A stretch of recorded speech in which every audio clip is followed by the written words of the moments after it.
Rhea has been coming to Maine for decades and for many years has owned a home in the Kennebunks. She is a stand-up comedian and actress whom you probably remember from the hit TV show Sabrina the Teenage Witch. Tomorrow night she's doing a comedy show at Vinegar Hill Music Theater in Arundel. That's where we met her. She walked into the room, asked me how long I had been living in a Brooks Brothers catalog, inquired about astrological signs, and with that, we were off and running.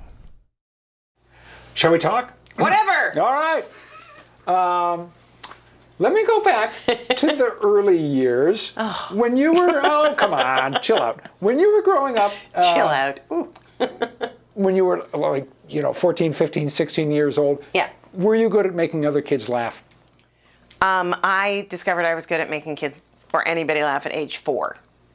And then that was all I wanted to do. I was very singular focus. I wanted to be Johnny Carson and Carol Burnett combined with a little bit of B. Arthur on the side. And that's really at age 7, I was like, that's what I want to do. Did you watch a lot of TV and actively look for the funny stuff? You know what's really weird? I used to watch The Tonight Show and I knew what the punchline would be.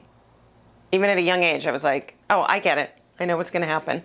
And then with Carol Burnett, I felt like she was like my spirit animal. I just loved her. I know this sounds weird, but I sort of knew what my career was before it was.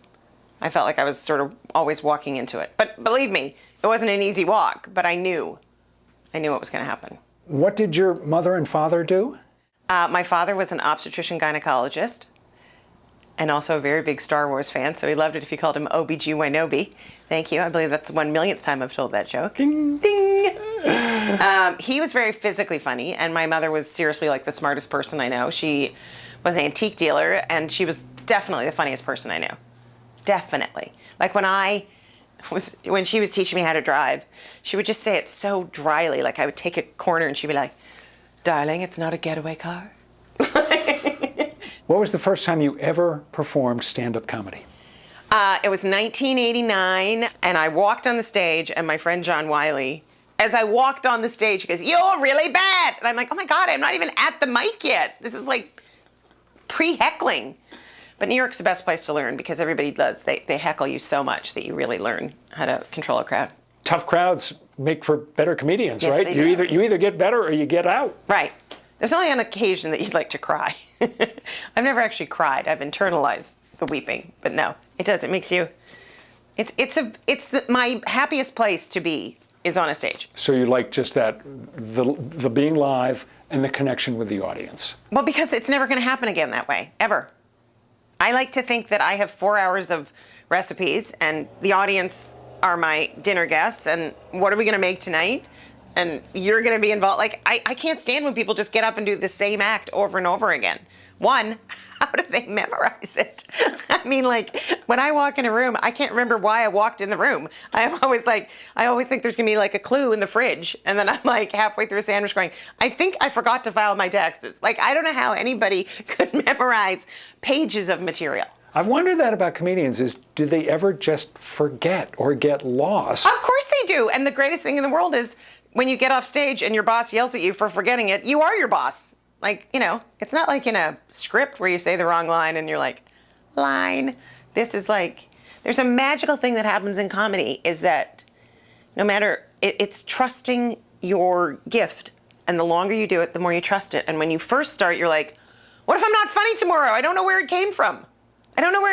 It's not like I went to be funny school, You can learn how to structure your act, but you can't learn how to be funny. When you do acting, when you're doing film or TV. I want to ruffle your hair so badly. You are so, like, unbelievably, no, it's just, you're so, like, perfectly dressed and clean cut.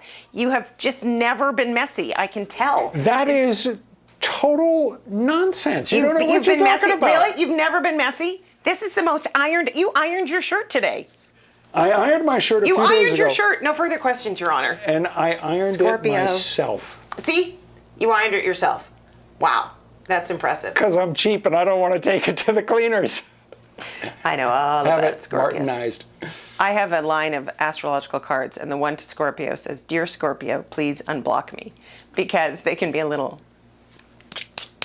Should we talk astrology? Because you've referred to it several times, not always on camera, but can I just say, astrology is BS? And then you will say what? I don't believe that it's BS, but I knew you were going to say that. Because my shirt is ironed? Why? Because you're a Scorpio and you think you know better. Absolutely, you're in control. You like to go down to the darkest, meanest place and then come up for air. Do you make decisions in your life based on what your... Well, obviously I should have asked what sign you were. And then you would never have done this interview. Never! No Scorps! No Scorps!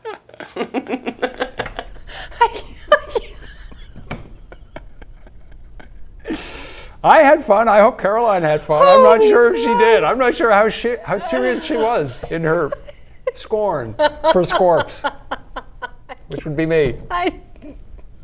You really give you a run for your money. Yeah, it was fun. It was fun. You can catch Caroline Rhea doing stand-up tomorrow night at Vinegar Hill Music Theater in Arundel. We've got information about the show in the 207 section of our News Center Maine website and app.